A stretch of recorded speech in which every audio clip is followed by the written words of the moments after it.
अस्सलाम वालेकुम, मैं मोहम्मद इमरान। तुसीं देख पे यूट्यूब चैनल इमरान टावरी दा जी। दोस्तों, शैड दे विच चूज़ा 25 तो 30 हज़ार पाया वैंदा है और उसकी खुराक किस तरीके मैनेज करते हैं। छोटे चूज़े तो पहले 10 असी चुक के फीड पाने हैं, मैनुअल प्लेटां दे विच फीड पाने हैं और उस तो बाद तैयार हो जाता चूज़ा। और तैयार होने दे विच इतने चूज़े नूं फीड किस तरीके चलाते हैं और उसका तरीक़ेकार की है।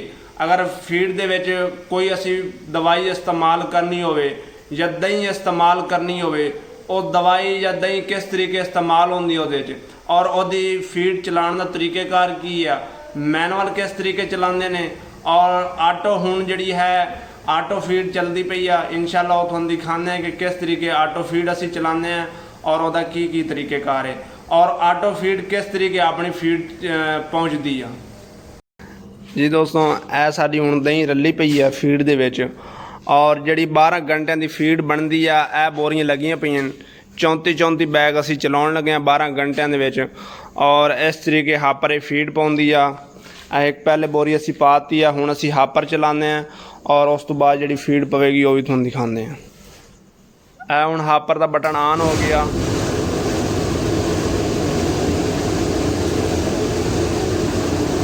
इस पैंप के जरिए उतले शैड के फीड जा रही है। इस पैंप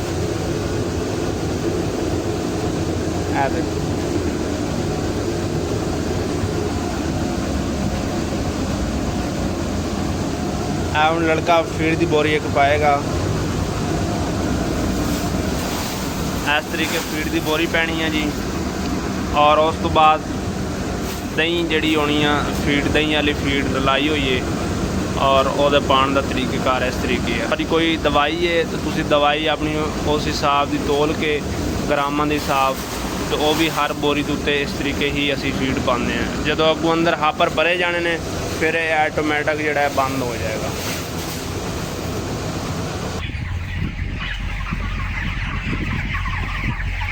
जी दोस्तों, असी शैड के विच मौजूद हैं इस टाइम और अंदर दिखाने हैं कि अंदर हापरां दे विच किस तरीके फीड आती है और उन्होंने हापरां तो बाद किस तरीके आटो होंदी है। इस टाइम साडी फीड चलने का टाइम हो गया है, बर्तन साढ़े खाली हैं। हुण अगे जाके तुहानूं दिखाने हैं कि किस तरीके असी फीड साडी आटो होंदी है, किस तरीके हापर भरींदे हैं और बंद किस तरीके होंगे। ये देखें जी, बर्तन साढ़े खाली हैं, फीड चलाने का टाइम हो गया वा और जो लाइना चलाने स्टैप बाय स्टैप पहले एक बर्तन भरींदा फिर दूसरा बर्तन, इस तरीके फीड जी ना मुकम्मल होंदी आ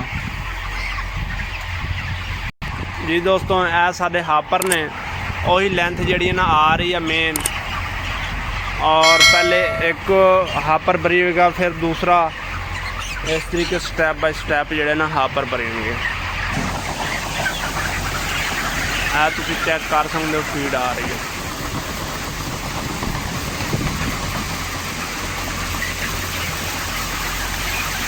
और यह मोटर लगी हुई है,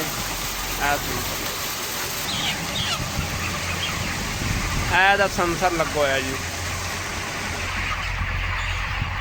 यह सेंसर है जी। यदा अगर तुम इनू बाहर कटोगे चल जाएगा, अगर तुम इतना किसी चीज़ ना लाओगे बंद हो जाएगा। हम मिसाल तो तुम किया लाल इशारा चल गया, चल गया। तो चेक करें लाइटां सारियां ऑफ हैं और फीड जी साड़ी चलती पई है। इस टाइम लाइनां सारियां इस टाइम चल रही हैं और इन्हों के नाल देखें कि बर्तनों के विच फीड भी आ गई है और जिथे फीड आ गई है उत्थे चूज़ा भी अपना फीड खा रही है लाइटां बंद दे विच ही। चेक करें और दूसरी लाइनों नाल वेखो जिथे फीड पहुँच आई उत्थे चूज़ा बर्तनों नाल लगा होया और फीड लाइटां ऑफ दे विच भी खा रही है। लाइटां बंद दे विच इतने फीड ना लगी होंदी है। देखें यह बर्तन दे विच फुल आ और इस बर्तन दे विच वेखिए और इस बर्तन दे विच फीड आ रही है इस टाइम।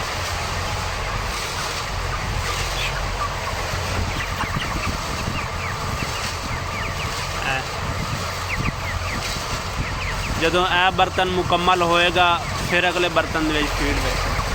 ਇਹ ਬਰਤਨ ਵੇਖੋ ਖਾਲੀ ਹੈ ਇਸ ਟਾਈਮ, ਔਰ ਇਸ ਤੋਂ ਪਹਿਲੇ ਇਹ ਬਰਤਨ ਮੁਕੰਮਲ ਹੋਏਗਾ तो फिर फीड जाएगी अगे। इस तरीके सारे स्टैप बाय स्टैप बर्तनों ਦੇ ਵਿੱਚ फीड पवेगी। और इधर वेखें बर्तन खाली हैं, चूज़ा बर्तनों के नाल नहीं है। जिधर फीड आ गई है उत्थे चेक करें बर्तनों के नाल चूज़ा कितना लगा हुआ है फीड खान।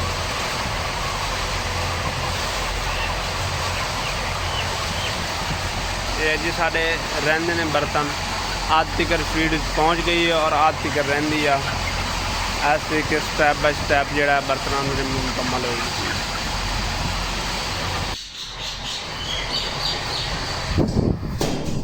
जी दोस्तों फीड असी किस तरीके चलाने हैं, और पहले स्टोर के फीड पई होंदी उन्होंने हापरां दे फीड पैने हैं, और हापरां तो बाद फिर शैड दे विच शिफ्ट होंदी है फीड। शैड दे विच छोटे हापर लगे हुए छोटे उन्हां दे विच मुकम्मल होंदी है।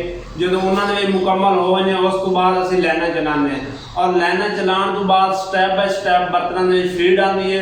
और जो सारी ये फीड मुकम्मल हो जाएगी फिर सारे सेंसर लगे हुए देखो सारी लाइना आटो से चलते पे, और जो फीड बर्तनों के मुकम्मल हो जानी फिर ऐटोमैटिक सारिया लाइना बंद हो जानी। इस तरीके आटो फीड चलाने का यही तरीकेकार है, यही सिस्टम होता है। अगर सारी वीडियो अच्छी लगे सारे चैनल को सब्सक्राइब करें और बेल आई बटन को ज़रूर दबा दें ताकि इतनी वीडियो आप तक पहुँच रहे। तब तक के लिए अल्लाह हाफिज़।